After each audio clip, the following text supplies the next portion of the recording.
I'm JetGirl777, and you're listening to the Pump Wash Podcast.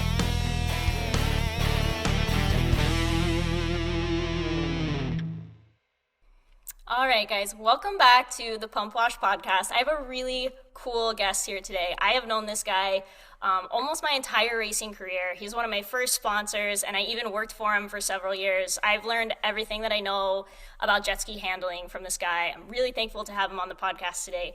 Chris Hagest from ProWatercraft, also known as the ramp jump legend.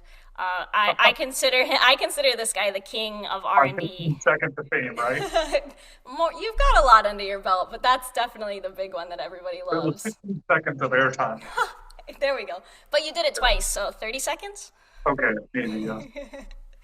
All right, so I'm really happy to have Chris here today, and so I don't butcher it, I'm going to let Chris kind of walk us through the condensed version of how he got in the sport and how he got to be the face of ProWatercraft, the ProForce guy, and the king of R&D. Take it away, Chris.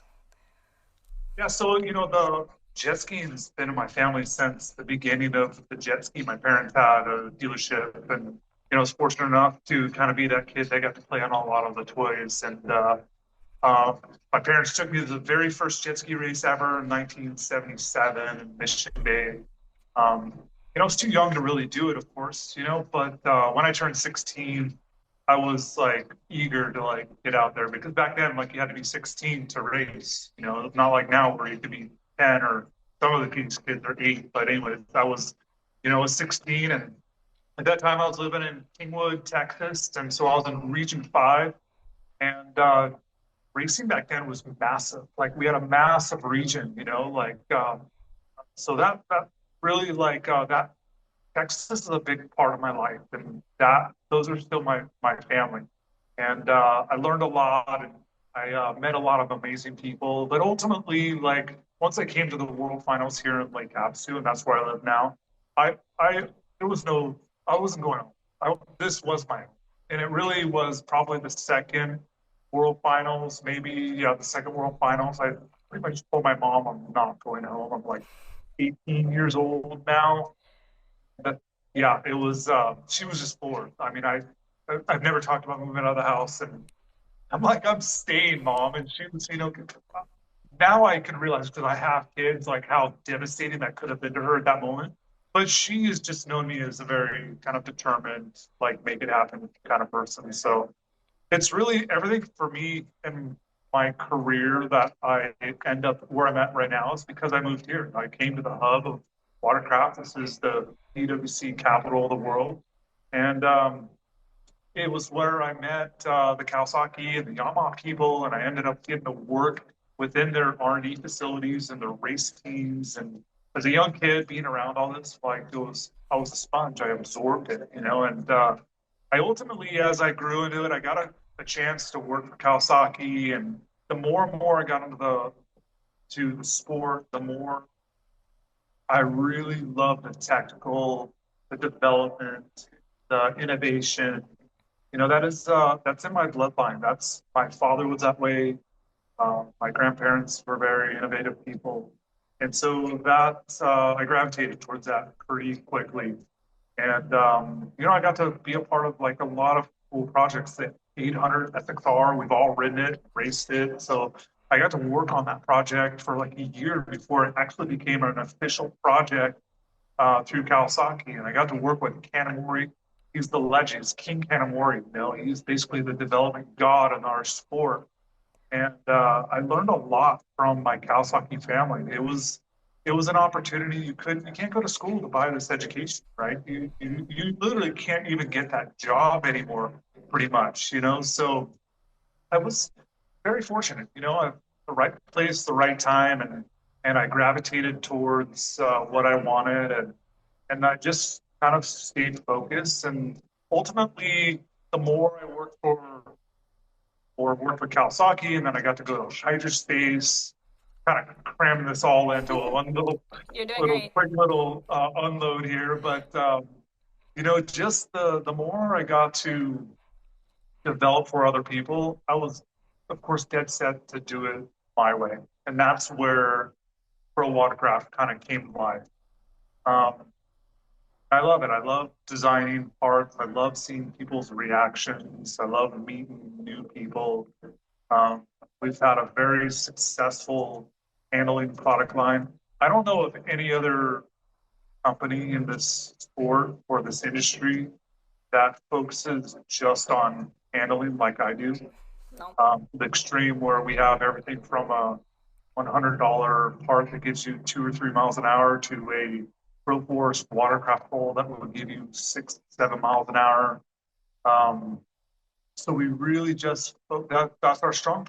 This is where once you ride something like what we create, it's very addicting. And for me, that's like jet ski fever, right? Like the ride is what brings everyone together because we love being on the water and the horsepower and just the way it makes you feel. That's the handling characteristics. We're sort of implementing DNA into the watercraft to give you sort of a reaction to how it feels, which for me, that's kind of a deep dive into like the core of what we do. Yeah, like I want to use this as a segue into like the first part of this podcast, which I'm calling the king of R&D. Like I'm just gonna say it. I'm sure. I mean, like Kanamori, yes, but looking at like the aftermarket, I personally think that there's nobody putting as many hours into R&D as Chris Hagest, and I'm gonna speak to it right now. My history with Chris. When I started racing, was even skinnier than I am now. I was like 85 pounds when I started racing, and I was racing an SXR 800. And me and my dad had a stack of ride plates like this big, and we tried every single one to see, which ride plate could not spin out with my little tiny body in the tray. And I struggled and struggled and struggled. And we got our hands on a ProWatercraft plate. And it was the first plate that I tried that I was like, this is awesome. And so I started following Chris, and I just kept like posting a little bit here and there. And Chris noticed me, and we struck up my first like legit sponsorship partnership. And then since then, Chris has really helped me like fine tune my skis. He's taught me a lot about, if the ski is doing this, this is probably why. And so now I have this giant SXR 1500 that handles like a dream, even though I weigh like 100 pounds. Like I have no problem driving the thing around because Chris taught me, one, how to work with a ski, and two, how the parts affect how the ski handles. So, with that said, I was working at ProWatercraft. I think like beginning of 2020, I came down to Havasu because I wanted to live here because it rocks. And Chris offered me a job in sales, and I finally got to see the mad scientist. Like nobody gets to see what this guy is doing all the time. And like No. you get a ride plate from Chris, and you're like, this plate's great. I just bought this from ProWatercraft. It's awesome. Chris probably spent like 2 years just like sanding a little bit here and trying it here and putting some silicone on it here and like trying it with a couple shims and having 18 different jet skiers try it. But at the end you just get a ride plate that rocks, and you have no idea that Chris has put all this work into it. And I know that there's other people manufacturing parts that probably haven't even ridden a jet ski in a couple months, and then you have this guy. So I want to talk about with you, how much time do you genuinely think you spend developing some of your like handling parts? Like let's look at the 445/50 because everybody loves your 445/50 stuff. Like let's talk about like a ride plate. Like how much time do you think you genuinely spend on that stuff?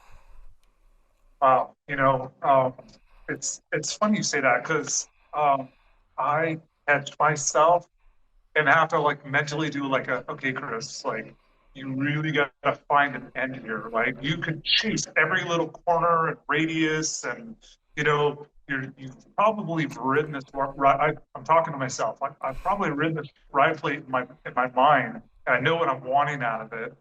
But a lot of times I gotta find kind of like a stopping point because you can develop anything to death.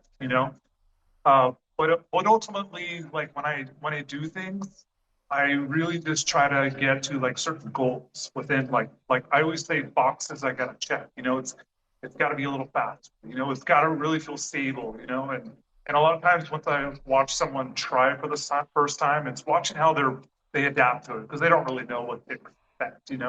So I put a lot of time in that stuff lately. fortunately for me, my experience helps me get there a little bit faster than in the past because obviously I'm learning, So nowadays, but I definitely write everything I make.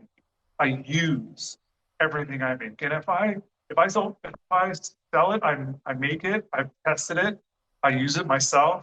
I don't usually sell something that I don't use myself, right? So very hands-on because I am my own worst enemy. One of my customers told me that once, and I think he was trying to make a stab, and I kind of took it as a compliment, and I'm like, man, he's right, like I can just work this thing to death, but ultimately, like I just got to find that happy place where I know I can put it on the shelf and it's going to do exactly what I'm saying it's going to do for the majority of people. And that's another thing that like I get these little pet peeves with people. Like they're like, oh, she's small and he's big, and you gotta have different ride plates for this person or the other. And I'm all like, okay, I want to figure that out. Why is that? Like you rode a ride plate that also Harry Gocher ride, Mhm. right? And you have a similar handling setup on your 1500 that actually Gocher has the exact same thing, right? Mhm. So two different types of riders, two different eras, two different everything, right? But it works for both. And that's, I think, when you see a really good product where I did my job. I feel like, okay, that's worth it.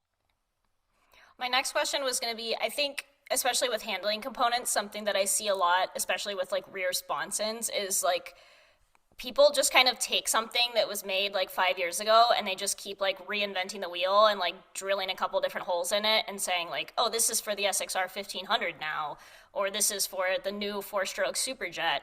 And for the most part, I think almost everything you have actually reinvented the wheel on all your parts or revisited something that you already made. So I was going to ask you, like, do you think that that is like a do you think that comes from material, like, you've invested in HFC, which is a little bit more cost effective and keeps your price down and makes it more affordable, or do you think that that's people just not coming up with new ideas? And we don't have to name names, but I just think it's cool that Yeah. like all your parts are totally different. Yeah, they are. They're, because I test so much, and I use the ProForce as kind of like a development stage. When I find things on there, I usually transfer it over to all the other products. But I just start seeing which way water's going. I'm like, oh man, the shape needs to be a little bit different, and I have a lot more uh, flexibility, let's say, as far as what I can do with the shape of my product to make it work a little bit better than something that's been machined. Obviously, when you machine something, every time you turn it or flip it over or whatever, it just costs more money. Well, with our process, we don't have any of those pullbacks. And then the material, the HFC you talked about, that was like for me, that was like an aha moment when I started understanding that, water changes density at different speeds. I'm like, man, it's like the faster we go, the harder things get. And like I have my dirt bike days and my motorcycle days kind of were clicking in, and I'm like, man, this thing needs to have some flexibility, needs to give a little bit for these different water conditions. And you'll see a lot of things that in my products where some are thin, some are thick, and then they'll have like little sharp tooths in them, kind of reliefs. And so those are the things that like kind of help separate us from a lot of our competitors that really don't have that capability or know-how because they don't ride as much as I do. Yeah, I think when you launched the HFC, and it's been a while since you've been using the HFC, like that was really like a total 180 from where the sport had been heading. Because right before then, like carbon fiber was really popular. Like everyone was like, oh, you need a carbon ride plate, which is really kind of the opposite end of the spectrum. And then you showed up with this material that nobody had really seen before, and so far I think it's done really well. And I think the biggest thing that a lot of people don't understand is that it helps you keep everything affordable for the market. Like I've seen some sponsons on the Yeah. market that are, aluminum or whatever, and it's like, oh my god, that is so expensive. And then you don't really know that you like it until you try it, and then you're stuck with it either way. Like with your Yeah. product, it's entry level. Like the 440 bros down at the river can afford it, the racers can afford it. So I think in general, it was a pretty big shift. Yeah, I mean that's key. I mean the price has got to be right and it's got to work. And so yeah, I like that I can I always recirculate this money. Like no one here is becoming super rich and millionaires, right? It gives me the chance to invest into the community with their support and buying my products. So that's like key. When you buy a ProWatercraft product, you know you're investing right back into the sport. And I gotta assume that people see that. I mean, from all the different things we've done, from the Junior Star program to the Monument to working with Body Beach and all all the above. So I like the material because it gives us that flexibility to help people. Before we move on from R&D, I want to tell a story from when I was working with Chris. When I was there, we were developing a new version of the SXR 1500 ride plate, and I would bring my ski to work so I could go ride at Body Beach after work. And it was like a 50-50 chance at the end of the day if I walked out there and like the straps were off my ski and Chris had been sanding on my ride plate. Like this guy always has a little bit of sandpaper in his pocket. And I was like, man, like every time I leave work, like he's done something to my ski and I don't know what it is. Like, but best handling ski ever. Like, I love this giant. I like when I rode the SXR 1500 for the first time, Chris was there and I came in the beach when it was stock and I was like, I hate this thing. And now it's the best thing. I love it. So yeah, watch out for the sandpaper in his pocket. He definitely knows what he's doing with it. So Yeah. the next thing, kind of like coming to the pinnacle of all your R&D, is the ProForce. I think definitely with all your viral videos of these gnarly skis, they're all lined up in the background looking good. They're loud, they're fast, they look like they're from outer space. But they started as the ProForce 1, which I don't even remember when that was. I was there at the launch for Junior Stars and saw him take the sheet off of it, but I want you to kind of take us back there to now because it's a pretty wild difference. Yeah, that was 2015. And you're right, the Junior Star was where I unveiled it to all the kids, which I thought was pretty cool. Like they could see like something new to the industry, something innovative. It wasn't just another copy, which is kind of what we were forced to do. The industry was kind of forced to copy things, and so we came up with something pretty innovative, and people gravitated towards it. They love the look and they saw all the hard work, and so it's been a wild ride. It's actually I never thought like going down this path that it would be as difficult as it's been. There's definitely been some highs and lows, and it's very rewarding when we win. But ultimately, like I, it's like you always want to look back. Did I make the right decision? Is this really what I should have done business wise or financially wise? And it's one of those where if I didn't do it, I wouldn't be a sane person, right? There was just too much inside of me to get out and chase, and all my all the ideas and the visualizations in my head. It has to, and right to this day, it has to be done. And so the ProForce has definitely been a bumpy ride. Some people criticize it and look at it and don't understand it because it's so far out of the box in some ways and thinking. But I'm not a in the box kind of guy, right? This is something where I test a lot, and I'm really starting to see what the water's doing and understanding what's happening by the way the ski turns and what I'm sanding and feeling, and so literally the ski is telling me what it should be. It's not like I drew it up and whatever. It's saying the watercraft is literally, for me, it speaks to me and says, you need to try something here because you don't understand what's happening. And so what you see today is really because that first watercraft, that first ProForce 1 in 2015 kept talking to me, and it's been a very, I'm going to say, struggling again because it's not easy, right? Like there's only really like 3 or 4 of us in the world that are somewhat successful with building a watercraft like this. It is super complicated and very expensive to do. So, but like I said, the learning lesson now that what I've been through is unmatched.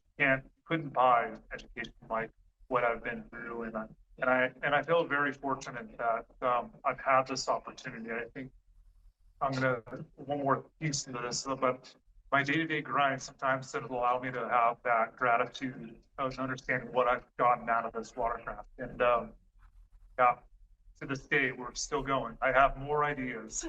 Oh gosh, the ideas never stop. I can attest to I that. never do. There's been a lot of people that have tried to make aftermarket hulls. There's been people, in their garage. There's been manufacturers that have come and gone. I want to talk a little bit, like you've sustained. Like, I mean, again, you said 2015. This has also been something you've been working on even before that with your ideas and your designing.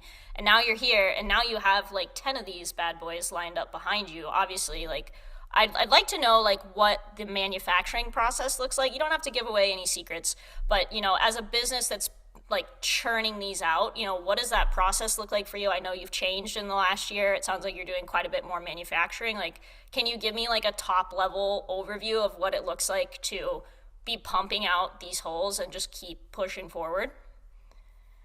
Yeah, the biggest part is within yourself. You have to have some sort of level of quality that you want to give to the customer. I could probably cut a lot of corners and save myself a lot of headache, but I just, again, like if I don't deliver what I truly want inside of myself, then I'm not going to sleep well at night.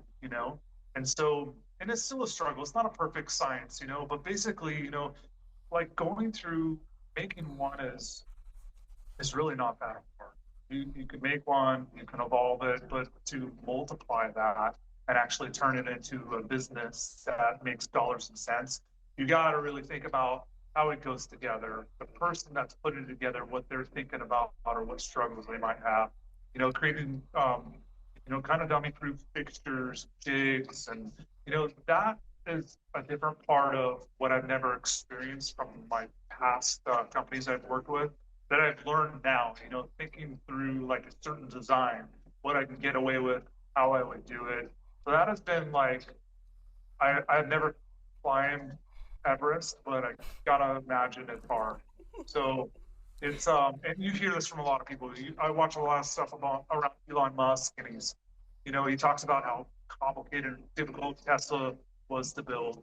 And obviously, this is nowhere near the same kind of fraction or scale of that kind of project or vehicle, but it hits home. And so I really kind of for quite a few years I was manufacturing here, and and I just was the more you do it, the more you start adding up the dollars and cents, looking at the capability and being able to get a little more out there so you could do a little bit more for your customers.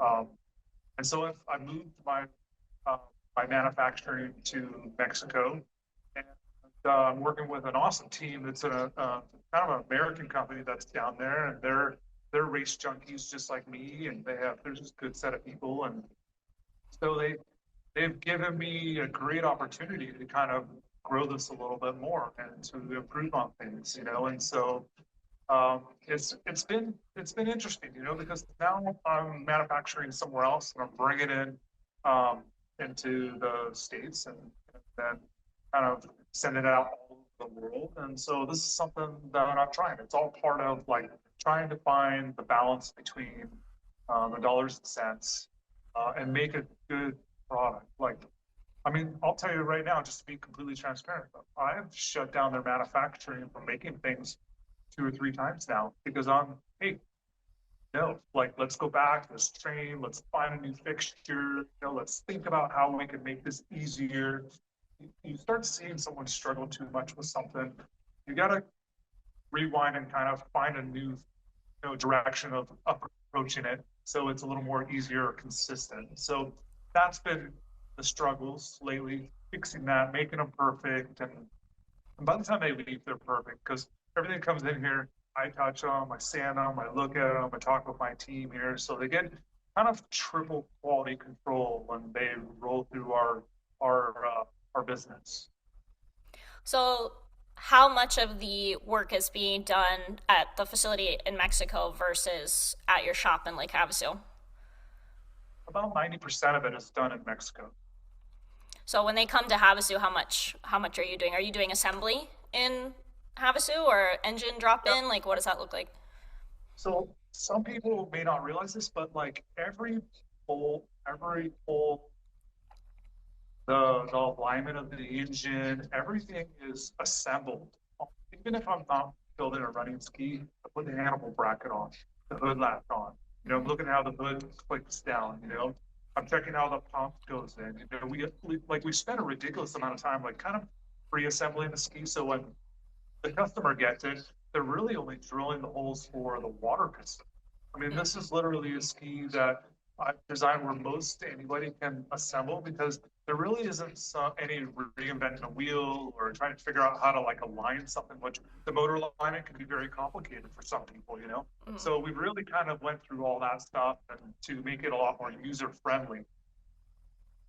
Yeah, I want to kind of speak to the process. Like, first of all, thank you for telling us about that. I think a lot of manufacturers don't bother to tell anyone that. I think a lot of people look at the price of these aftermarket holes, not just yours, all of them, honestly, and they're like, wow, that's really expensive. That's crazy. And I don't think they realize that, when you're giving them a price for that ski, you're thinking about every nut and bolt, every little piece, but then also your time, the cost to keep the lights on, the cost to run the air conditioning when it's 200 degrees in Lake Havasu, like all of that gets factored into that price at the end of the day.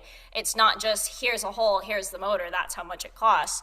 And I think a lot of our community doesn't really understand that, and all we really hear is that everything's really expensive and they want to go racing. And so one, I appreciate you telling us, but also, when I was there watching you working through assembling them in the shop, it was like, you had to think about like, oh, I need a bolt for this. Like that's another $5, $7, whatever, that you have to think through all of those things, or else at the end of the day, how are you going to keep the lights on if you don't think about all that stuff? So that to me is crazy to keep all of that into account to run a successful program like that. It is, and then you got to think about future developments. You have to wrap that in. Obviously you spend money to design the product, so you got to pay back that money to yourself.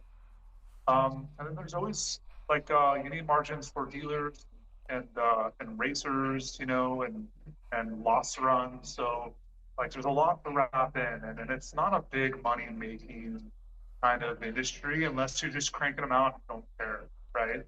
And that's not what we're going for here. When you get a ProForce, it's a very high quality product. Um, that's a solid ski that works really well. So all that has to be wrapped into the price. Yeah, I think that's really important. And earlier you mentioned, throughout this journey, you've had some highs and some lows. Can we call out a couple highs and maybe one low? Like, what would you say? Let's keep it recent. Like, how about a couple highs? Yeah, just watching like Toshi do awesome. Love Toshi. Yeah, like he's such good people, so humble. He's been a great supporter, and he's ridden all the pro forces from the very beginning. But he whole shotted every single moto in King's Cup, and that's awesome. And people sometimes criticize us because we're like, oh, that hole is not very fast, and people confuse speed and track speed, right? So Yep. I always focus on track speed because it's not so much how fast I'm going in dead flat water, it's how fast we're going on the race course. And so the ProForce is definitely a ski that holds really good race pace with a less horsepower in it. So yeah, those are definitely highs. Those moments with Toshi and then Nacho in the past and Ryder Wildeboer in the past and Axel Courtois, Anthony Piernon and so many others that have had success on the hull. It's just it just makes the mission worth it all the way around. Yeah, I've enjoyed seeing it. Like you said, like I haven't raced a ProForce, but I've ridden them around, and just watching the ski compete, you can tell like if it's in the middle of the pack, it's probably not going to be there for very long, because as all the other skis are bouncing around in the chop, the ProForce is usually just like eating that stuff up. And that's kind of the track speed that Chris is talking about here, is like while they're in the air, the ProForce is moving forward, and that makes a really big difference. Like the whole shot is great, but how often do you really get a whole shot? You need to be ready for when you don't. And so it's been cool watch. Like Toshi is an animal. Like I've seen him at Body Beach riding a ski, and I was just like completely flabbergasted by it. But watching him like charge through the pack and stuff is just insane, especially because he's kind of quiet. Like he had a little bit of time where he was kind of off for a little while. He was racing boats, and then he just came Yep. back like he didn't miss a beat, and he's just like eating these people up. So it's been really cool to watch him Yeah, he's got a charge. great team, and he's a father now, and so he's just an awesome person. And what makes him an amazing person, a lot of people like yourself, that I really respect, is that they have patience and gratitude, and when things don't go right, that they have a way of calculating the value of working with me or the hull or the environment we're in at the moment, And Toshi and I have had some ups and downs, and we've had a couple of bumpy world finals, and it kills me. I hate having those moments because he deserves a lot better, but he's stuck with it, and him and his father, his family. It's been I've been blessed to be around such good, understanding people. Yeah, it's definitely a long game when you're creating something new to be competitive, and there's no way to test it other than to take it to the racetrack, and some of that involves rough days, and obviously you've learned from it and kept developing the Yep. ski and making it better. So it's been cool to watch it unfold, and to see Toshi competing against just armies of guys that are fast is awesome. Like he's right up there in their business creating problems for them, and I think it's awesome. Yeah. Yep. Is there a low that you want to address with that battle? And there's been lots of lows, like just recently I lost Ryder Will DeVore.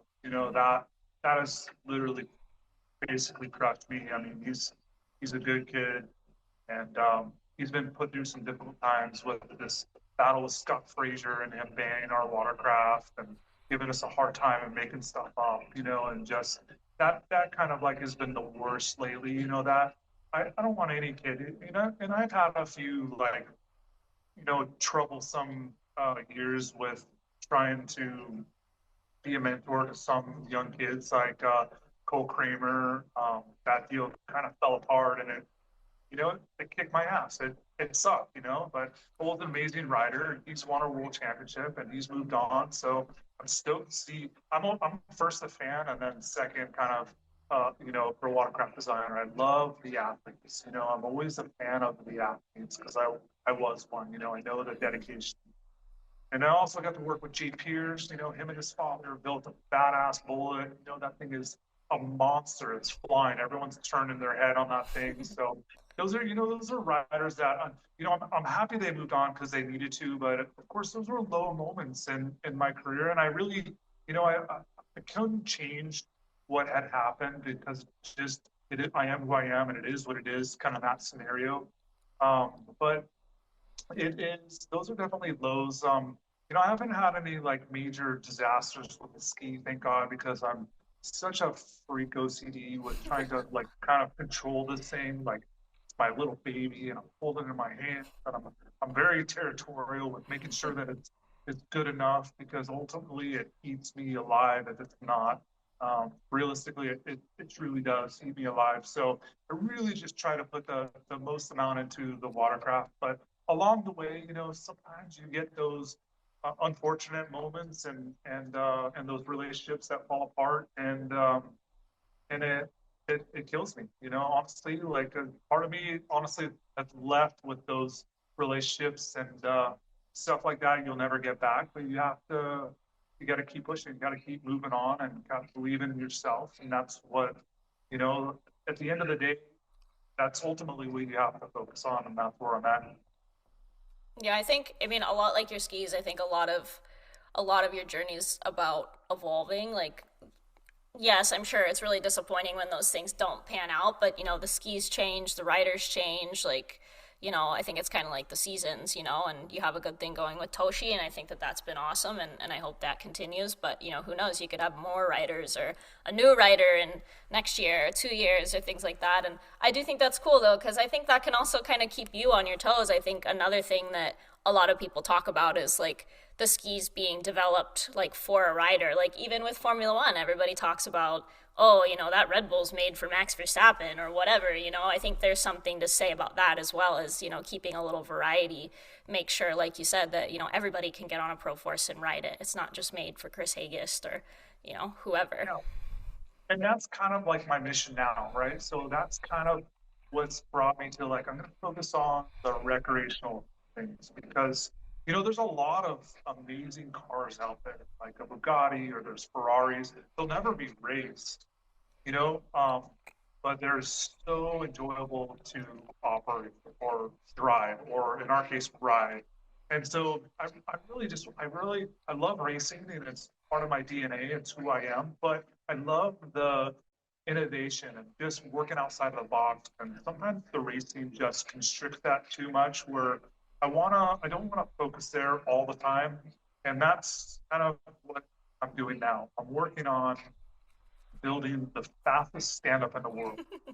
And and I'm really enjoying it. Like I cannot I've ridden this thing 100 times, 1,000 laps in my head, but I love horsepower, and I know the Hulk can manage it because we've kind of already done it with the 2.0. Mm-hmm. I want to step it up a little bit more and just make something that chews up the water and feels like nothing else, and a ski that anybody can ride. Like Anna, you rode the 2.0.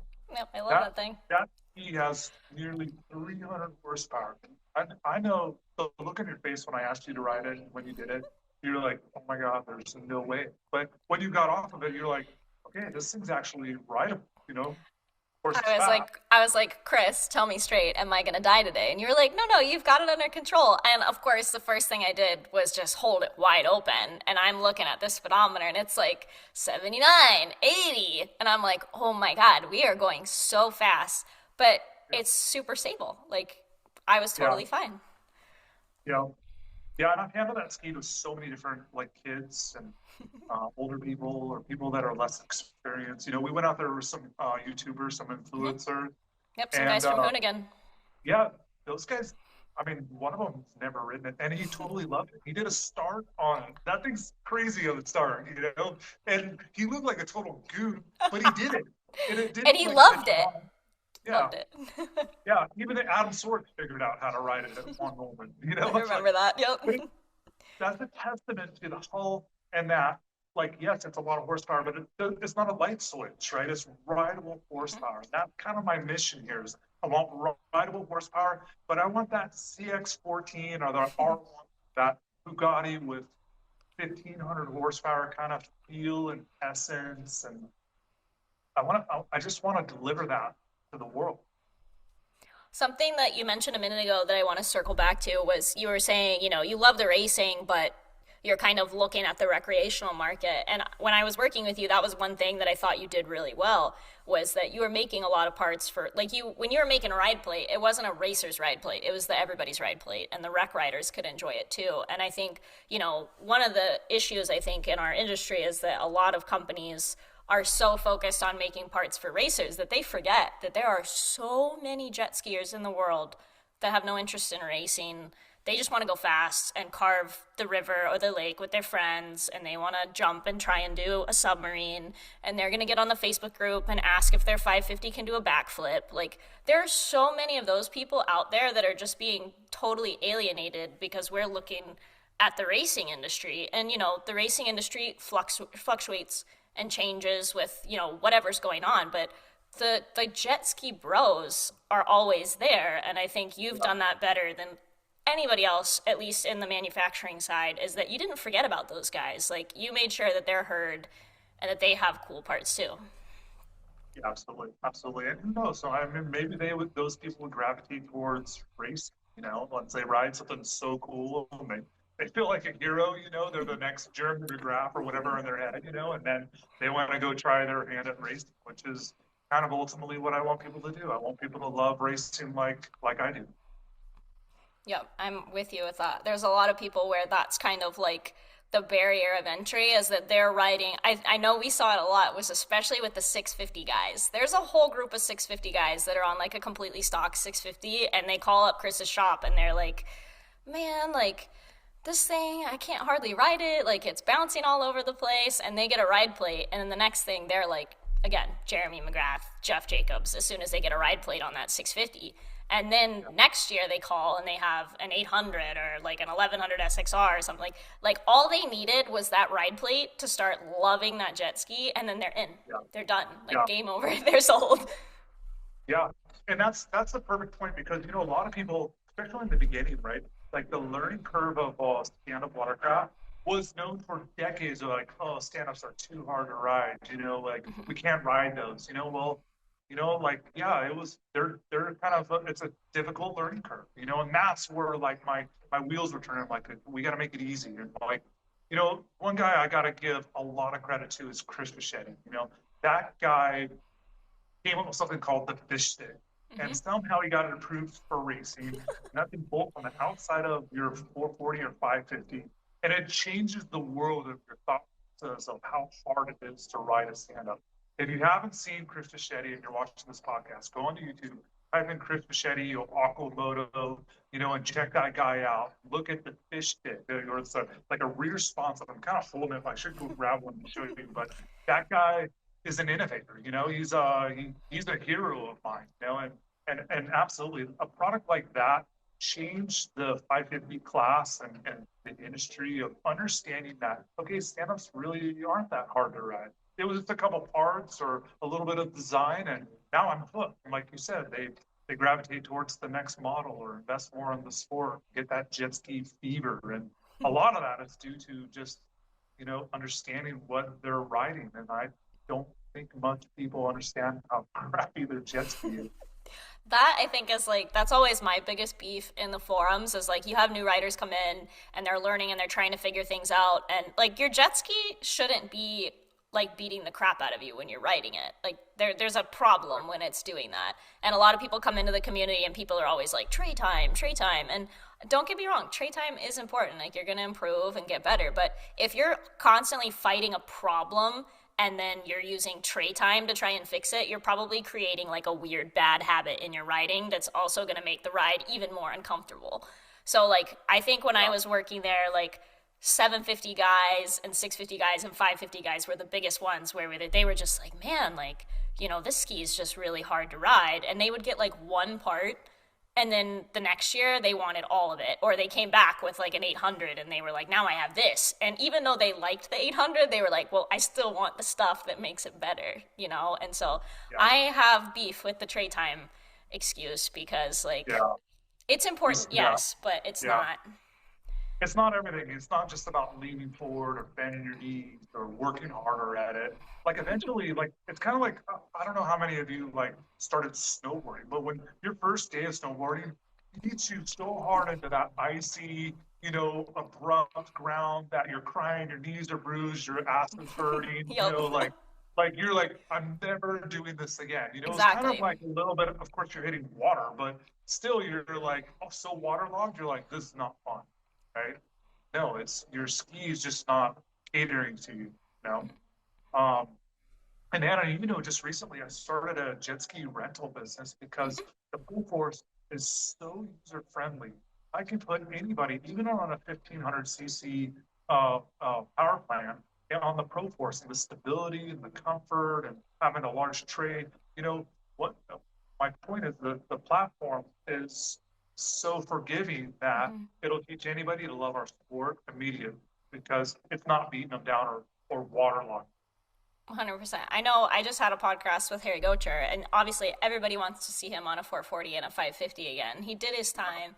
He said the first thing he did when he got back into jet skis was he went to Mission Bay and he went down the beach with his lanyard and he tried every single thing. And he said when he got to the 1500, he was like, this is it. This is big, it's comfortable, like when it has the right handling parts on it, it carves. And it's just like you're saying, like if you're a new rider and the first thing you ride is a 440, you're like, oh my God, jet skis suck. This is miserable. I never want to do this again. And so then we lose that rider. They don't want to come back. They don't want to buy a jet ski or come to the races or, invest in the sport. And when we have people like you kind of receiving them into the community instead of just being like trade time, I think that it kind of helps them get into it. And then they turn into someone like me that has freaking 10 jet skis in the garage. And Yeah. I want to go to the I beach know. all the time. Yeah. And you're already thinking about your next one you want to get. Yeah, Yeah. yep, yep. I know. Well, that's just keep here, it just sort of grabs you and like there's something about carving the water and the sport, just that environment and being around those type of people that it's addicting. If you haven't done it, you definitely need to come to Body Beach and experience it or go wherever you are and try a jet ski. Yeah, I love it. I'm jet ski fever for life. No doubt about that.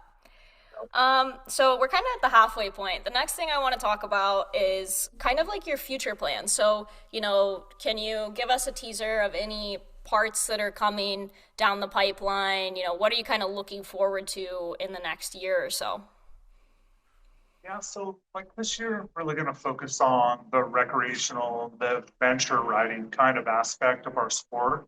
And when I say adventure riding, like Lake Havasu provides such a beautiful landscape. Like it's unmatched around the world. I don't care where you go. Like there's something about this town, the water, the smell, having Body Beach, all the coves, the different parts of the lake. I want to bring people here and give them tours and experience this adventure opportunity through our company. Get them to come try the ProForce. I have so many different power levels, and from 750 to 800s to 1500s to possibly even more than that. That you can come and try and just love our sport and our town like I do. So that's going to be like my main focus for this year, building more recreational kind of influence, pushing kind of feeding into different markets to kind of get people to gravitate towards our sport. So before we get past this, looking at your ProForce adventure ride kind of operation that you have going on, what's cool is that every jet skier wants to go to Havasu, but it is a long haul for a lot of people to bring their skis out to Havasu. So as far as I can tell, like somebody can roll into Havasu and pay you a fee, and then they can go shred ProForces. Like, is that the gist? Like, what does the program kind of look like?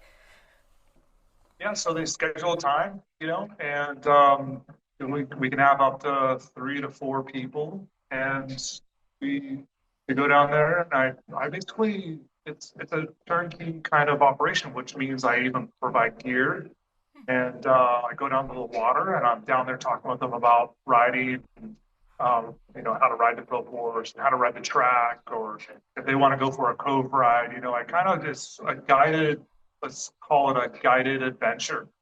And so it is a guided adventure, either by me or some of the other people that I'm working with, and so like yeah, it just allows you to kind of fly in, fly out, and have like the time of your life.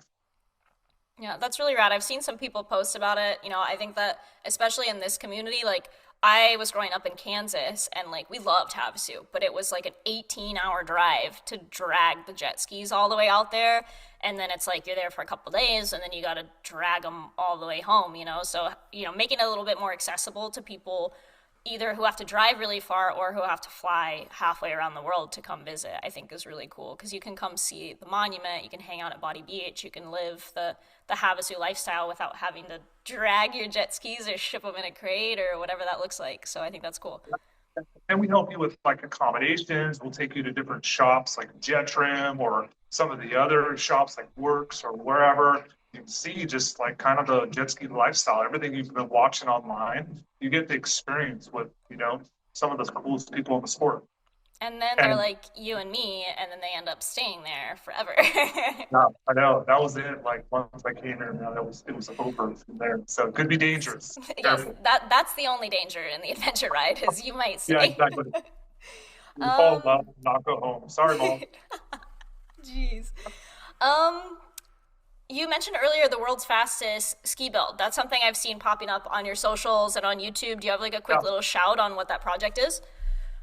Yeah, so I'm doing this raw, rough cut, salon, very little editing, kind of like just sort of showcasing, showing the ins and outs, kind of showing off like kind of my secrets, like a lot of times us builders don't want to like tell you like how to do that because we want to do it for you, like I'm all, the transparency is complete, like I'm showing you everything. I'm telling you like what's in the motor, I'm showing you the pump and how to line things and really from um, just kind of conception, like my goals, like I always talk about checking boxes, like I gotta have pump gas, you know. I want to be able to buy cost-effective parts that even you could buy if you wanted to build one of these, you know. So, and then it all translates into having a 350, some people say it possibly is 400 horsepower in one of these stand-ups. You're like, how is that rideable? And to be honest with you, when they say that, I'm like, I'm not sure. I think it's gonna, I think it's gonna be rideable, you know? You're Like, gonna write it first. well, for sure, you know? And I may have to tone it down, or I may have to put like a bigger impeller in it. I have no clue, you know, but I'm just going to the extreme. It's kind of always been my personality, you know, like let's see how far we can go. And then I'm going to dial it back and use similar motors and cheaper components and build cost effective, like 260 or 300 horsepower packages that are in the same price range as the 160 horsepower SXR 1500. That's not really. I think it's cool. Like, I agree with you that there's a lot of manufacturers and businesses that the content that you see is just kind of like, this is the final product, this is why it's awesome, this is how you can buy it and what's in it and all that stuff. So to kind of like peel back the layers a little bit and kind of showcase some of that, like I think you've always done a good job of just being like pretty real on socials. Like we've done Yeah. a lot of jokes and a lot of behind the scenes stuff. So to watch you go through the build process, like there's so many jet skiers that have had that same struggle and now you're like, here, let me do it in the most extreme possible way. Like that's very on brand for you, but I think people are gonna love it, so that's cool. Yeah, I hope so. I mean, so far the results have been good. Like people have been watching the show, and some people message me, "When's number seven coming out?" Because we're on our seven, kind of part seven, and so I was just filming a little bit today, just kind of talking about that next part. And yeah, I'm excited. I'm so excited. This is what gets me out of bed in the morning. You know, I just can't wait to hear it. It sounds so rad. So. And that's on YouTube. They can see that on YouTube. Yeah, so ProWatercraft YouTube, and it's one of our latest 6 videos. Cool, nice. So they can catch up and then go from there. Yeah, we're also on Facebook, you know, at ProWatercraft, and TikTok and Instagram as well. Chris is on the internet for sure, a lot more than some of the other brands. So definitely look at his content. The last thing I want to talk about, which I have a confession. When I was working at ProWatercraft, I thought electric vehicles were dumb, and now I have to eat crow because I'm now racing electric boats.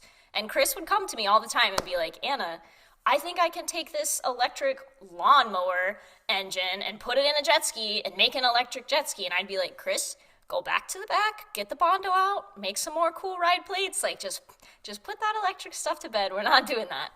And now Yeah, we're here. I think we've seen a lot of electric dirt bikes since then. We've seen obviously a lot of electric cars. Like, I just know that Kawasaki and Yamaha, back in the really dark recesses of their shops, are working on electric jet skis. So I want to take oh yeah, 5 minutes and pick your brain. What do you think the first electric jet ski is going to look like? The stand up. There's a couple out there, I think, but the yeah. first big one. Yeah, so that's a good question, you know, because obviously the technology is just not there for our sport yet. I always tell people like when they figure it out in commercial airlines, then we're kind of next, you know.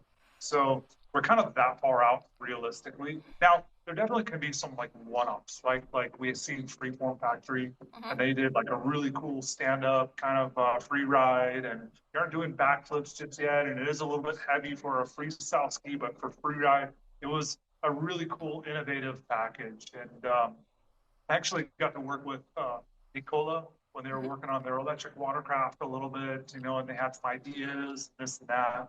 I would love to see it come to life. You know, I I am more of a horsepower junkie than anything else, and the power that puts out an electric motor is substantial, and I like opens my eyes and makes me smile just talking about it because that's where the benefit is ultimately. I think for me personally, I mean, of course, environmentally friendly. Yeah, you can always debate that to death, and I think a lot of people aren't for it because they want something that makes sound, which is, I get it. It's cool. You couldn't have Supercross that was quiet.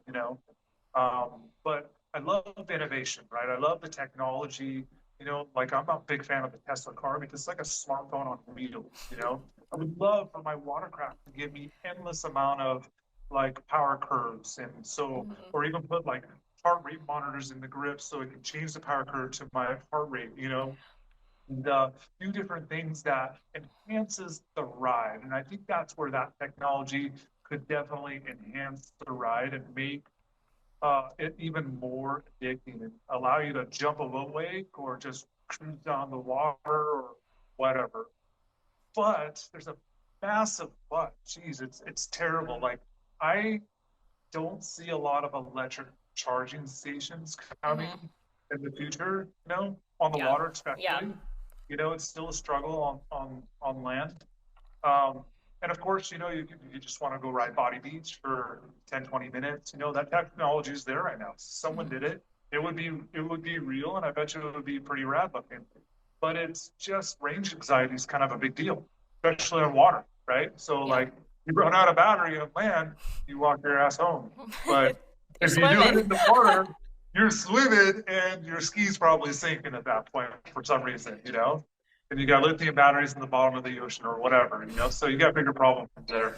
But, going back to like how cool if you can enhance the ride with some of that electrical technology to give you something that you could never get out of gasoline powered vessel. And that's what I look forward to.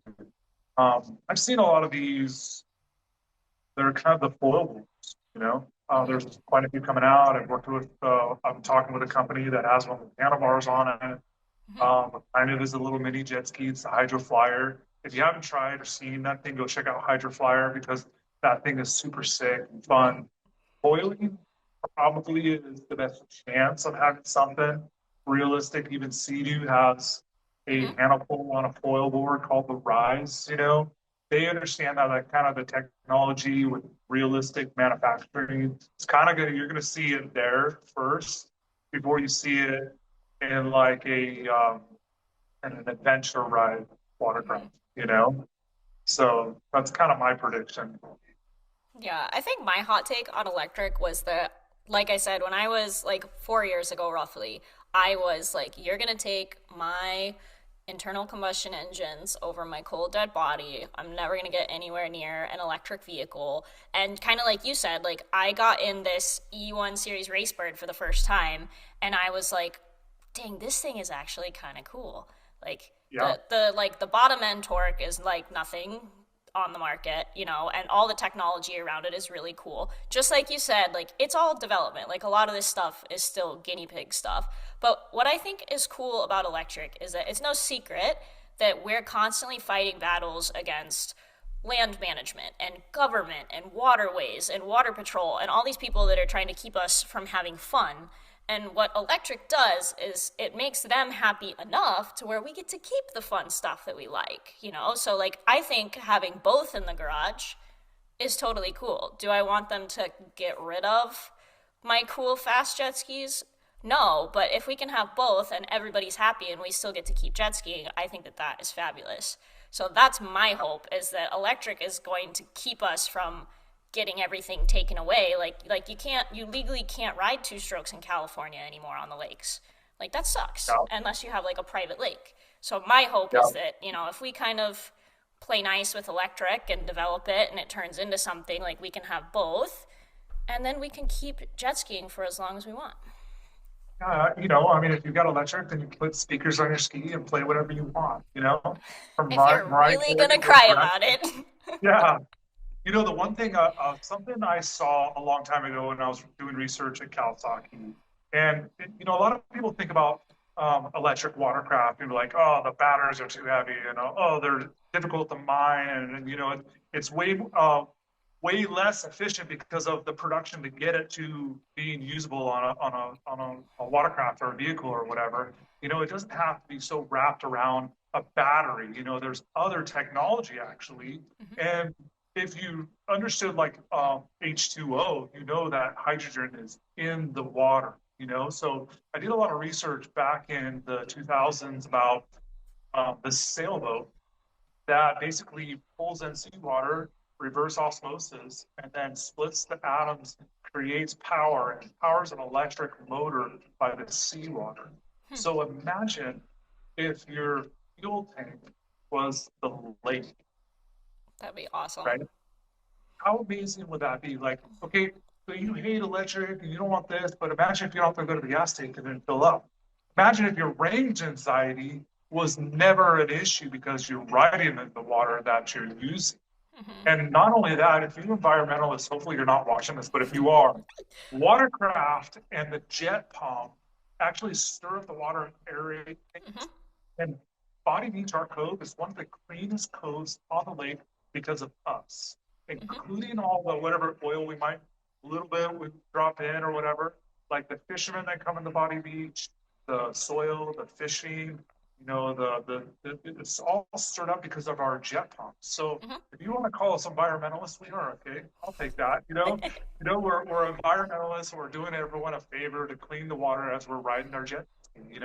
If that was our future, sign me up. That's what I visualize, and I think that is a possible realistic for our sport. If we ran off our own water, cleaned it, and cleaned the ecosystem Then how can they touch along the way. us? How can they get after Yeah. us at that point? The sky would open. Untouchable. The Lord, yeah. So, and that's realistic because, like I said, back in, and you guys can do your own research on Google. Is back in the 2000s, there's a sailboat running solely on the seawater. It's not going very fast. Don't get me wrong. Like But it's it ain't there. going 100 miles an hour right now, but it moves on Hmm. its own power, which is phenomenal. So I always tell people, like how expensive and how small were the big screen TVs a decade ago, and now look at them. Like anything can evolve. I So saw I saw at SEMA and there was a Yamaha booth, like the future of technology, and they had some kind of a like hydrogen outboard motor prototype there. I mean, obviously it was yep, standalone, but like they mean yep, business, like they're investing into that technology. So like if someone like Yamaha is looking into that stuff, like I'm sure they yep. have the development dollars to try and make that happen. And I know so is Kawasaki. Hmm. So like they understand it, they get it. It's obviously we're decades off from seeing something like that because there needs to refine the technology and then condense it down. But we're talking on cell phones with more power than we ever had ever before. Hmm. So like yes, it is possible. So Yeah, I think it's Mo coming. Money I'm curious to probably see love it. that. Chris just Yeah. called it hydrogen Yeah. powered jet skis. Hydrogen powered jet ski is the realistic form of our future. I like that. I thought for sure you were going to Yep. say electric because I know you're a big EV fan, I mean, it's so. still an electric motor, right? But like But fully, yeah. no battery operated. No, there's no future of battery operated the way they are designed now. Hmm. So unless they can create more energy and or less than 10 times the space, then Hmm. it's not going to happen. Yeah, the charging station thing didn't even occur to me either. Like there's not going to be places on the water to drive up and charge your jet ski, like that's just too much. Like the hydrogen really like that seems like the way. Yeah, what are you going to do? Plug into your car and then you can't drive home? Like, pull out your We're going to have diesel charging diesel. stations at Body Beach right next to the flagpole, one at a time. Yeah, there's already energy in the water, people. I like it right from So the source. I like it. yeah, All right, last thing. We're getting into the part that everybody that's been listening so far is probably expecting this part. Part of my podcast series is that I want to give people the opportunity, as you know, on the internet, everybody is coming up with their own conclusions and own rumors and own ideas about things that are going on. So I want to sit down and talk with you about kind of like the last 6 months. Like you've been very vocal online about how you feel about the state of the sport, about the IGSBA, about the World Finals, and people have been seeing all your posts, and you've definitely just been like heavy hitting, like very opinionated. And so I just want to sit down and give you the chance to kind of like talk about your like I don't want to say perfect version of the sport, but like I just want to like chat with you about what some of the things you think need to change, because like a lot of your posts are just like just a lot going on and a lot to unpack, and so I'd rather sit down with the source, you, and see what you think about it and just chat about it. yeah. Well, first off, I want to apologize to everyone because I hate putting out crap. I really hate like spreading the the negativity, and talking about things that aren't productive, and so that is it. It bothers me, but realistically, past that, I am first and foremost always for the racers, and when the racers aren't treated like gods, and the red carpet's not rolled out, and they aren't treated the way they should be treated for all their efforts going into it, and they're just sort of abused and then sent home or bullied, or the inconsistencies of them, of the basically, like, they don't know what's going to happen next sometimes. They can't plan, and it's very frustrating, and it's pushed a lot of people out of the sport. And in myself, I have to speak up about that, and you look at, if this was happening, if I was in Florida and I was complaining about it here, it might be a little bit different story, but I live here in Lake Havasu, and I want people to come and experience this town because I love this town and what it's done for me. And when I see people hating on Havasu because of a situation in this town with the World Finals, and saying I'm not coming back, screw that. I'm all like, oh my God, like, they're not going to come back and buy gas and buy groceries and go to the store and come to ProWatercraft or wherever. They're and it's consistently shown that they're slowly just going away, and it's shrinking down. And if you saw that video I did where I did all the World Finals, like crowd shots from year to year, you see that consistency. Well, that is proof in the pudding of something's not right, right? And it needs to change because the sport's growing everywhere else. There's more watercraft users in the world than there ever has been, But our little segment in this town has been in a chokehold for much too long. And again, it's about the riders not being taken care of the way they need to be taken care of. I believe less media, making money, and just treated fairly when it comes down to the end result. And so I just have to, I can't stand there and watch a dog get kicked. It's not going to happen. I'm going to say something, even if it affects me personally or if I lose, And so and the one person I'm fighting is Scott Frazier. He's the man in charge. He's the one making these decisions, and I've definitely kind of been. And look, people think like, oh, he's just complaining about his ProForce, and he doesn't know what he's talking about, and what is he going to do about it, And so, realistically, like, I've been at this for over 8 years, working with Scott, jumping through Scott's hoops, trying to help him with different things. A lot of people can contest this, and then going to the board members, talking to these people, which there's not really board members anymore, but talking with Joe Lyman, Kawasaki, Dave Evans, Arriva, Scott Watkins at Yamaha, Tim McKercher of Sea-Doo, and these people, these influencers, people that are supposed to be making decisions and appropriately going about looking at the sport and how to make it better, like what we're seeing in Thailand, like what we're seeing in Europe. So, but we're not getting that. People are kind of crapping, not crapping. What's the right word? They're frustrated to the point where they don't want to come back to Lake Havasu. Well, I have to say something. I go to the mayor. Hey Cal, like, what do we do? Like, what's the plan here? Like, what do you want me to do? So everything you've seen me kind of do in a role, it's really kind of coming from these people giving me suggestions on how to go about it. And the one thing they keep going back to is your community needs to kind of make this decision. It needs to come from the riders, the racers, the sponsors. And I'm like, but like, they love coming. They want to come back, and they want to have that reunion every year, and they want to like relive like what we've seen in the '90s with all those beautiful golden era nautical days and all that stuff. And we had a lot of good years at the Crazy Horse also, but he, to try to help the people in the city understand the dynamics of the person that wants to come. It's been difficult, to get them to look at it seriously. And realistically, if someone is so frustrated, they're done with the sport and they're moving on, they're not going to spend any money on the caps, right? So there's tens of millions of dollars lost of all these people. Like, look at the crowds. We had 30-something thousand people on the shore waiting for slalom, watching these races, and where are those people, because we got like 1,000 now, maybe that show up. So where are these people? They're possibly, a lot of them are saying that they're frustrated with what they've seen and not something they're interested in anymore. Breaks my heart to see that because I'm not going anywhere, right? This is a sport worthy of recognition.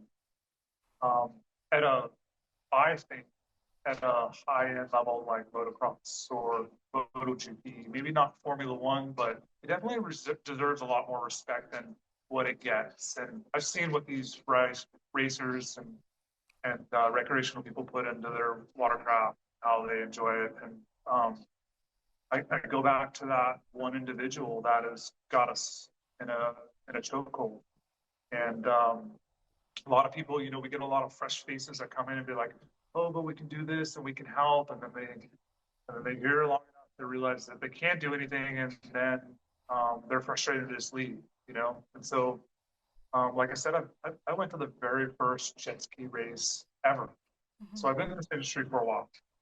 That's 50 something years. I've been to a lot of races worldwide, right? It's got to change. And so waiting another moment or another year or whatever for the next something to change is asinine. It's mental for me.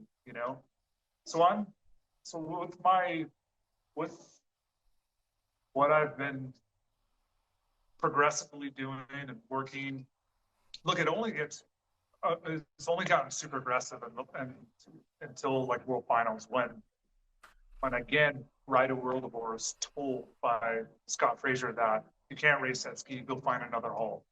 And no explanation. You can't get a clear answer. The watercraft's been raced all around the world, but the guy can say and do whatever he wants. There's no accountability. But that poor kid has been put through so much torture. Um, like I told you, it kills me inside. There's definitely a good part of me that's dead because of the way he's been treated, and that sends me on a mission to be like, I'm a Hail Mary. Have you not seen me hit the ramp jump? Like, I'm a He's full ramp 10, jumping it now. yeah, MFer. So I don't care, and it's not like I'm making anything up. I'm just going on data, going on facts. I'm going off what people are telling me. I can't tell you how many people behind the scenes and be like, "Oh my God, please keep going, do whatever you can do." Like it sucks to see, but it really, something's got to change. Please, please, please. It's insane. And anybody that denies it, they're just in denial. They're not looking at the raw facts. That you can't deny the situation is good in any sort of way. And I really don't want to lose like amazing sponsors like SPT. They're investing into our sport. That company has not been into the sport as much as some of the other companies like SkyTrack or whoever. But they're here and they're trying to make the most of it and help the industry because they see the value in it. They know what it's worth, and they're doing everything they can. God, if we lose another person like that, especially a big company like that, frustration knowing that they can't do anything or make things better. Like where are we? What's going to happen if the World Finals doesn't happen in this town? Is the people in this town going to look at our sport and be like, "Yeah, sports come and go." That there used to be rollerblading too. Or there used to be, whatever. And so like no. Like you're not understanding. These people are so into the sport that they still buy 40-year-old machines and invest stupid money into them. Like there's something weird and dynamic about this sport The that jet will ski go fever. the distance. Yeah. So it's like you can't just say we're another sport that's just gonna die and whatever, and there'll be something else. Like no, we're literally being so cold. And I say one person, and you have to excuse me. It does take more than one person to make this. It's all the enablers around him that are allowing it to happen. If everyone spoke up like Chris Hagest and worked off of the facts, we'd be in a different situation. But we have a lot of enablers, unfortunately, that are kicking the can down the road kind of scenario because it's going to change. It's going to change. And if it goes away, then it goes away. It is what it is. But it's going to change. And you see right now with the Triple Crown, Drake from Thailand, he's the main core like money guy that gets the government involved in our sport, dumping millions of dollars, and they're not coming back to Lake Havasu because of that one individual, you know. And Drake has been public on Facebook about his report cards and the results and his frustrations, and that's a real deal. That's data, that's the facts. It's a lot of the stuff I'm talking about that needs to change.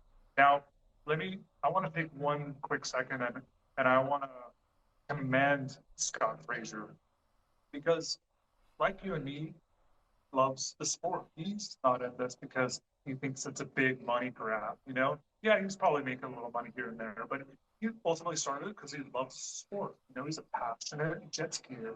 And I think honestly, like, and I've said this to some other people, but I think he's just kind of stuck. And I think he's his own worst enemy, preaching from the choir here, I know what that's like, but you gotta allow the rights, um,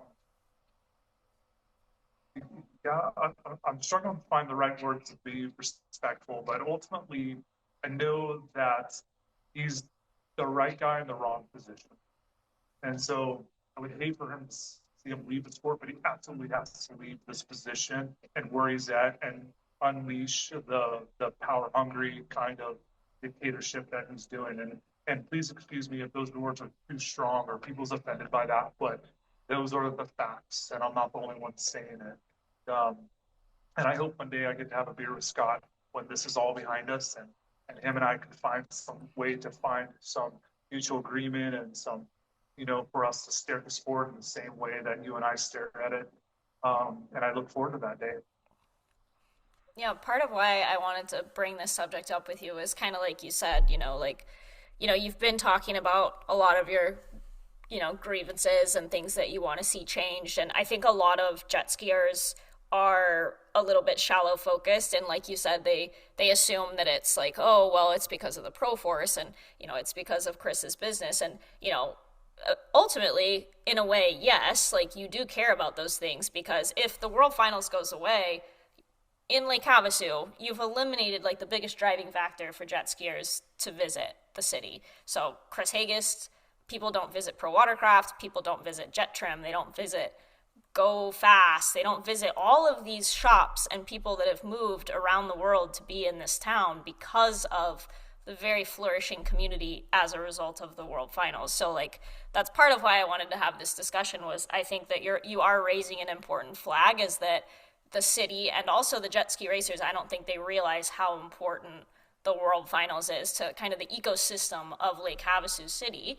And you've done a lot. Like I've seen you working with like the Chamber of Commerce and some local stuff, just trying to make sure the city knows about the community, because other than hearing us at Body Beach ripping around or seeing the World Finals banner and stuff, like I think a lot of people don't realize how big of a deal it is. Like I picked up my entire life to live here, and you did, and there's probably 10 or 15 different jet skiers that can say the same thing, that they moved here and started a business, but it was because they came to the World Finals and they fell in love with the town, and they fell in love with having Body Beach 10 minutes away from their house, so aside from loving the sport and wanting racing to do well, like it could really have a detrimental impact on a lot of businesses and like the general ecosystem of our sport if it were either one to continue to deteriorate or go away entirely.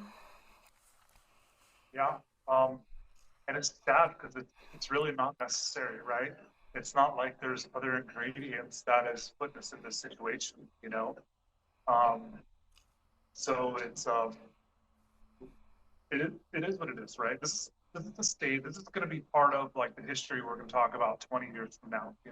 I like to kind of be a little more of a visionary and believe what could and will happen. And looking back on this moment now, maybe if I could talk to my future self, like it's more of like just, you know, stay focused, keep pushing. It's just like what I do with the ProForce, and stay true to my values, and be a good human being. And try to do more for others than I'm trying to do for myself kind of scenario. And I think that always unfolds with good results. I think our sport has such potential. Um, it's gonna happen again. I believe those 30,000 people are going to turn into hundreds of thousands of people. There's no reason why it shouldn't in the future. But we have to get through this time in our sport, and not it'll happen, but it's going to happen a lot slower until people start or stop enabling the situation. So that's like the key first thing. And I know a lot of people aren't coming back to the World Finals. With losing the Triple Crown, there's a lot of majority of the time people aren't coming back. A lot of Europeans didn't show up this year, and they're not going to come next year. You're going to see definitely that be a difficult situation. Now, I would never tell anybody don't come to Hapsu, don't stop coming to the World Finals. So I'm kind of in a tug of war, with my own self because I don't want to tell everybody to not support the World Finals, but unfortunately we're dealing with someone that has such a chokehold on us that you've got to find your way of not allowing it to continue. Yeah. I think my hot take would be, I do agree that, with any kind of business or organization, like, it's all top down, everything stems from leadership. So I don't think that anybody is innocent here, but I do think there's a lot of other things going on, even on the racer side of things, where I think that our culture and our ecosystem and everything is just bubbling to a point where everybody's mad at each other, not even just at Scott Fraser, for example. Like, I think we're all just kind of stewing. I think there's a lot of things that are missing, communication, marketing, even just how some of the demands and expectations that some of the racers ask for, I think some of it's kind of coming from both sides. But I do think that you're right, that there's a lot of management changes that could be made. I think for me, outside of all those other things that you're talking about that I would love to see, I think the biggest thing that we're missing is just communication. Communication is my profession. That's why we're sitting on this podcast here today. And I think the biggest thing we're missing in jet ski racing is just communication in general, even outside of the World Finals itself. It's hard to figure out, how do I get started in jet ski racing? Where do I go? What jet ski should I be racing? And it's a lot of people like yourself that are out there putting that information out, individual businesses, content creators, and people like that. And what I would love to see is just information being more accessible, more open lines of communication. Who knows? Maybe Scott Fraser has a big master plan that we've never heard about, but he's never told us. So I think that communication, for me personally, is the biggest thing that we're missing, and I think it would definitely help, even with what you're saying with rules and things like that. You're not getting answers, people don't get emails, things like that. I think that just more communication and more transparency would probably fix a lot of the things that we're complaining about. There's all kinds of other things that we can improve upon, but I think at its core, I think communication is something we're seriously missing, because then we have people on the internet, coming up with their own ideas. Someone that's never been to a race before comes up with an idea, and then that idea turns into facts 10 comments down. So I think that communication from the source is really important, and that's why I have you here today. That's why I have the podcast, is that I personally hate seeing just like rumor mills, just like stuff swirling around and people just arguing and complaining all the time. I think that good communication and good moving forward type conversations are really important, and that's hopefully how we're going to start fixing some of this stuff. So I do appreciate you always kind of looking out for the sport, and I think it's important for people to hear that, you want to sell ProForces and you want to sell parts, but if the sport goes away, all of that becomes irrelevant.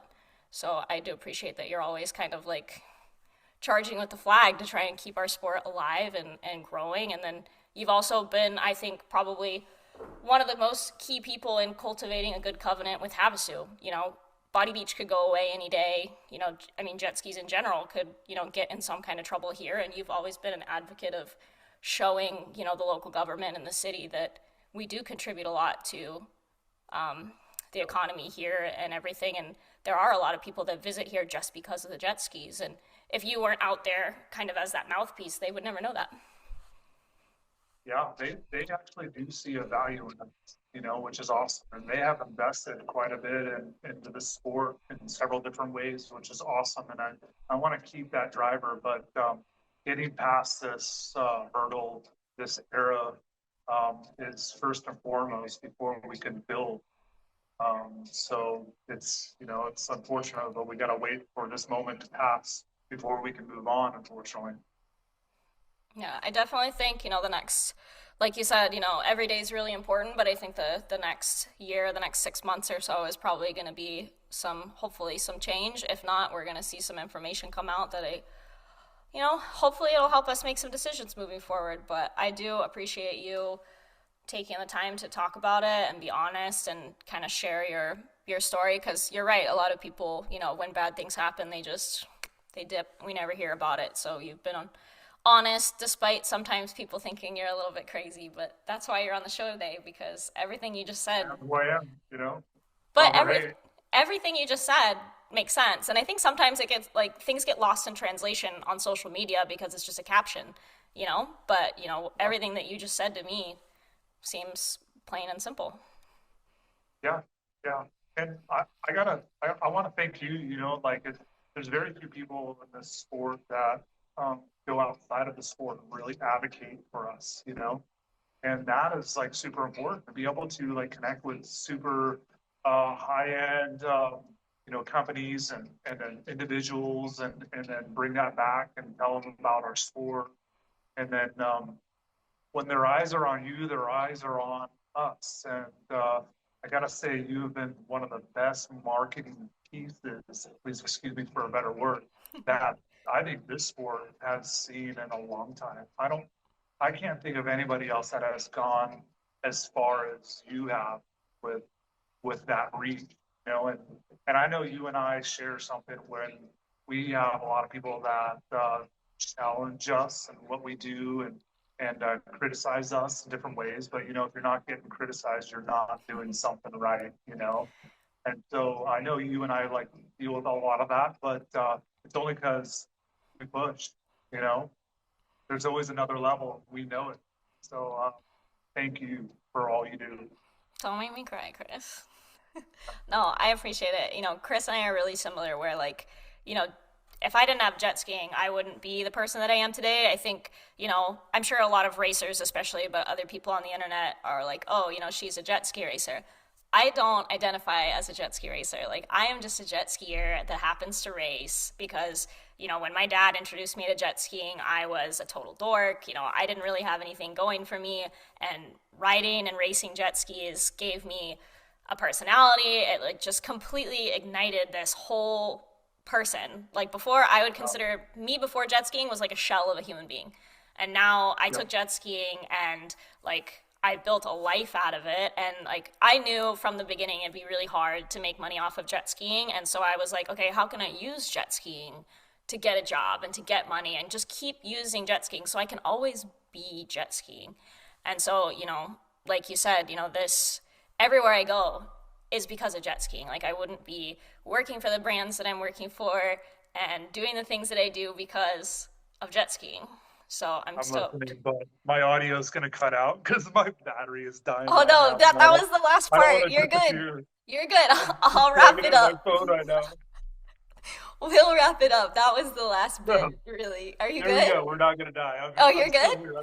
You can hear me. Okay. You're right. You're good. You're good. But yeah, I mean, everywhere I go is because of jet ski racing. Like, I think Yeah. a lot of people are like, oh, well, you didn't win that race or this race or that race. But it's like, it's the stepping stone. It's the leverage for me to Yeah. just keep doing it. I just want to stay involved. So yeah, wherever I'm at, I tell everybody, like, I'm here right now because I got on a jet ski when I was 10 years Yeah. old or whatever that was. So I, just like you, I care a lot about just seeing our sport continue to grow because there could be some junior somewhere else that's going to have the same life experience that I did where a jet ski changed their life and put them on the right path. So I'm always talking about how much I freaking love jet skis, man. Yeah. Yeah. Absolutely. Absolutely. And I look forward to the day when it comes back because it's going to come back. Everything comes full circle.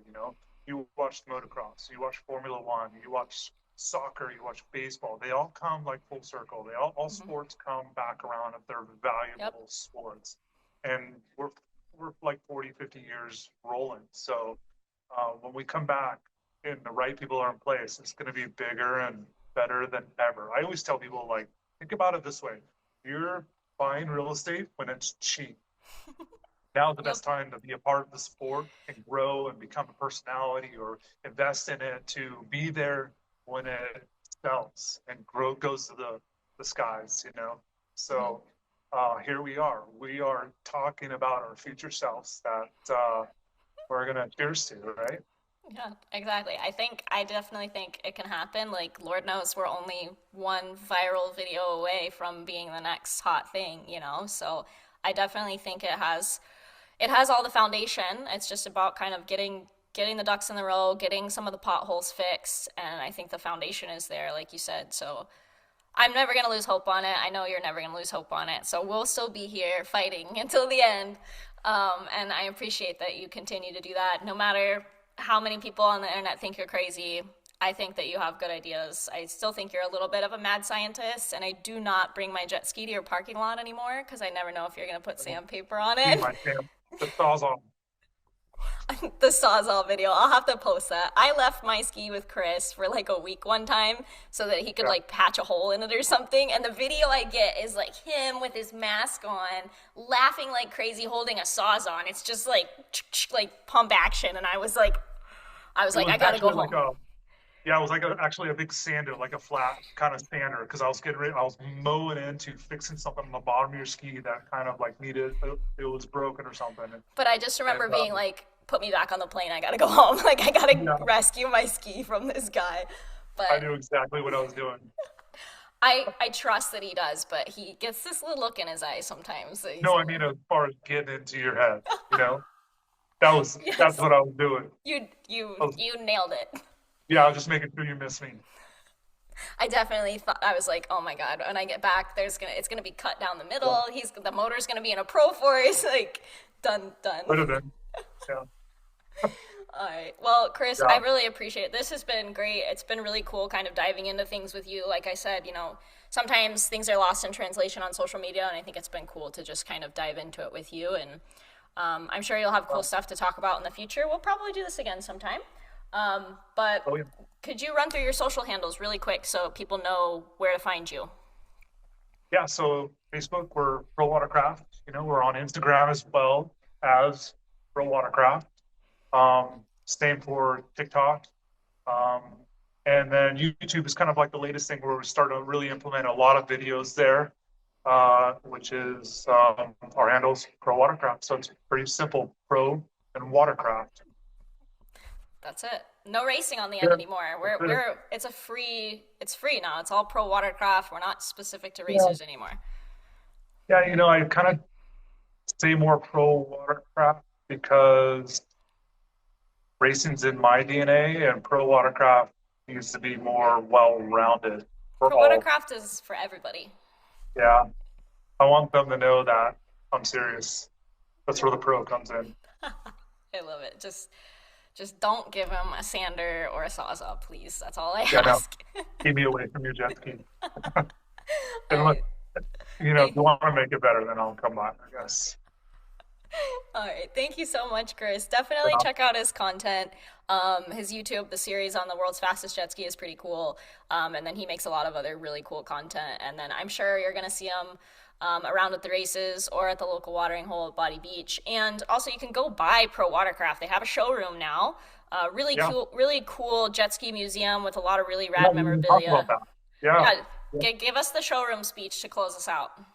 Yeah, I mean, when literally you're like, my building, it looks like a warehouse. Like, where is this place? But you see the door and the sign, you walk in, and instantly it gives you this like chills across your arm. It's all like, like all this jet ski haven of stuff. Like you don't know what to look at first. And on the top of the wall, it says, PwC capital of the world. And you see a map of Hapsu and all the cool riding spots, and see a lot of stuff from the past. And you walk into the next room, and it's all, it's going into the lights are coming on. You see all this It's really cool. Like I have magazines all over the wall. Like it was basically our internet back in the day. But I dedicated 50% of my shop to this sport and the history and the love and the cool innovation. And I, I want people to come in and be like, oh my God, I didn't realize how special this sport is.